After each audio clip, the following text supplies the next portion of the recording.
كانوا زمان يعملوا أكلة المجدرة يوم اللي بيكون البيت ما فيه خضرة ومويه، يعني البصل والعدس والبرغل أو الرز أو الزيت، هدول دائما بيكونوا متوفرين بالبيت. فلهيك وقت اللي بيكون ما في خضرة بالبيت، فأهل البيت بيعملوا أكلة المجدرة. وكانوا يقولوا عن أكلة المجدرة أكلة مقدرة. وليش كانوا يسموها أكلة مقدرة؟ لأنه كانت تقدر ظروف أهل البيت. واليوم أنا حبيت أقدم لكم وصفة المجدرة على طريقتي، لأنه في كتير صبايا ستات بيوت صغار ما بيعرفوا يطبخوا، فبيتعلموا الطبخ من قنواتنا، قنوات الطبخ يلي على منصات السوشيال ميديا.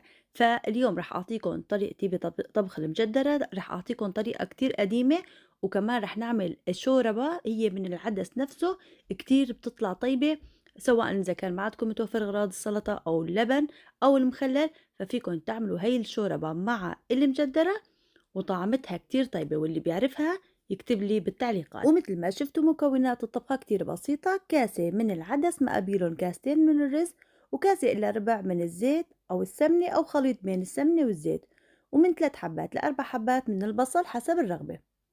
وأول مرحلة بدنا نعملها لازم ننقع الرز. عندي هون كوبين من الرز، رح أنقعهم بمي سخنة وبترك الرز على طرف. كمية المجدرة يلي رح أعملها بتكفي ل6 أشخاص. إذا بدكم تعملوا كمية أقل فاقسموا المقادير للنص، وإذا بدكم تعملوا أكتر كمان فيكم تزودوا المقادير. هلأ هون حطيت بالطنجرة فيها لترين من المي على النار، وبس يبلش المي تغلي مننزل عليهم كاسة العدس. بغطي الطنجرة وبخلي كم دقيقة العدس يغلي عندي، وبعدين بخلي النار متوسطة وبترك العدس يستوي على مهله. وراح أعمل الشوربة اللي حكيت لكم عنها بطنجرة لحال. حطيت هون تقريبا تلت كاسة من العدس، وضفت عليهم لتر من المي وبتركهم يغلوا لحالهم. هون استفقدت العدس لساته ما مستوي، بس خليته على نار متوسطة مثل ما قلت لكم. جهزت كمان الزيت. بالنسبة للعدس يلي سلقته لحال، أنا بدي العدس هذا يستوي كتير كتير، يعني يهتري، فمشان هيك سلقته بطنجرة لحال. هون بدنا نحضّر للبصل لحتى يطلع معنا بصل المجدرة مقرمش، وبضل معكم مقرمش يومين 3. طبعًا بشرط إنه ما تحطّوه فوق الرز، يكون لحاله.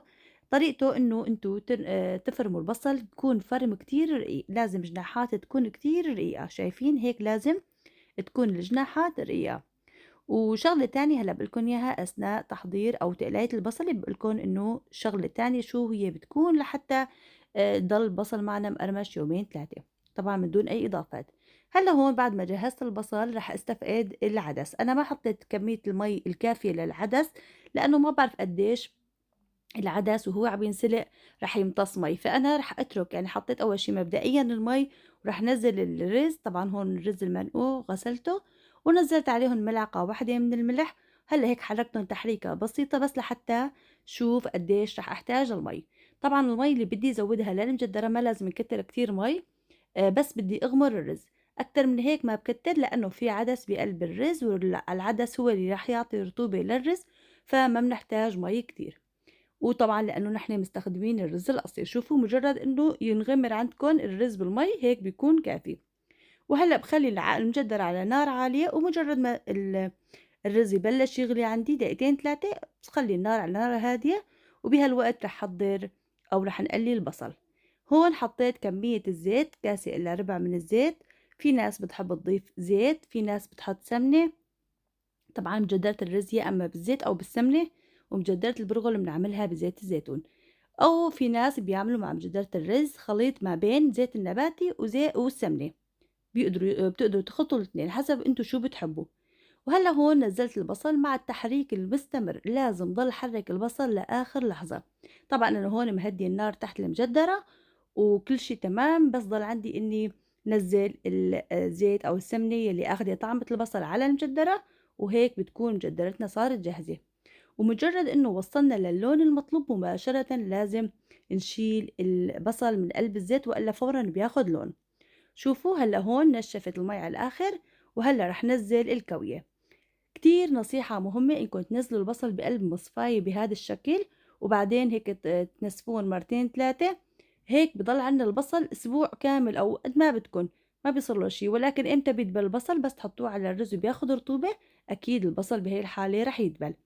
هلأ هون خلص نزلنا الكوية على المجدرة، وحطيت شوي صغيرة من البصل المحمص هيك بقلب الرزات، وبدّي طبعًا أقلّبهم تقليبتين 3 لحتى يدخل الزيت أو السمنة لقلب المجدرة. وهلأ هون عندي الرز استوى مباشرةً، رح طفّي النار وبدّي غطّي الرز واتركه تقريبًا 5 دقايق قبل ما أسكب المجدرة، وهيك بتصير أطيب أكلة مجدرة جاهزة عنا. وهيك بعد ما بتغطوها تقريبًا 5 دقايق للمجدرة من دون ما تدقروها وهي مغطاة، رح تحسّوا إنه حبّة الرز اتفرفدت وصارت المجدرة جاهزة للتقديم. بالنسبة للشوربة الباردة يلّي حكيت لكم عنّا، هون العدس خلّيته يستوي متل ما قُلت لكم لازم يستوي العدس كتير منيح. شايفين هيك لازم يكون العدس يكون مفتفت ودايب ذوبان.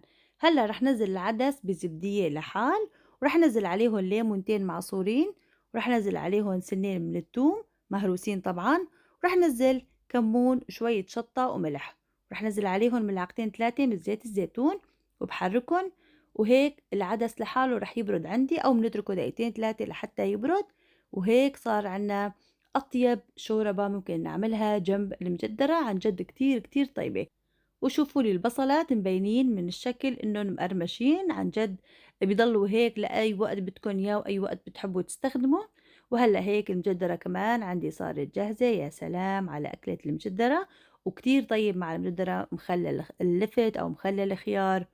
وهيك متابعين تشوفوا هالمنظر، يعني من أكلة كتير بسيطة وشعبية وتراثية عملنا أحلى طبق مجدرة. عن جد هاي الأكلة كتير كتير طيبة وإلها ذكريات حلوة عنا. وهيك متابعيني قدمت لكم طريقتي بتحضير المجدرة. كتبوا لي رأيكم بالتعليقات إذا عجبتكم الطريقة وإذا أنتم كمان بتعملوها بهاي الطريقة. وشوفوا لي الشوربة عن جد مو بس طيبة وكمان صحية. عملوها جنب المجدرة. اللي بيعرفها يكتب لي إنه بعرفها، واللي ما بيعرفها جربوها واعطوني رأيكم. وهيك أطيب أكلة مجدرة صارت جاهزة. جربوها إن شاء الله ألف صحة وهنا على قلبكم.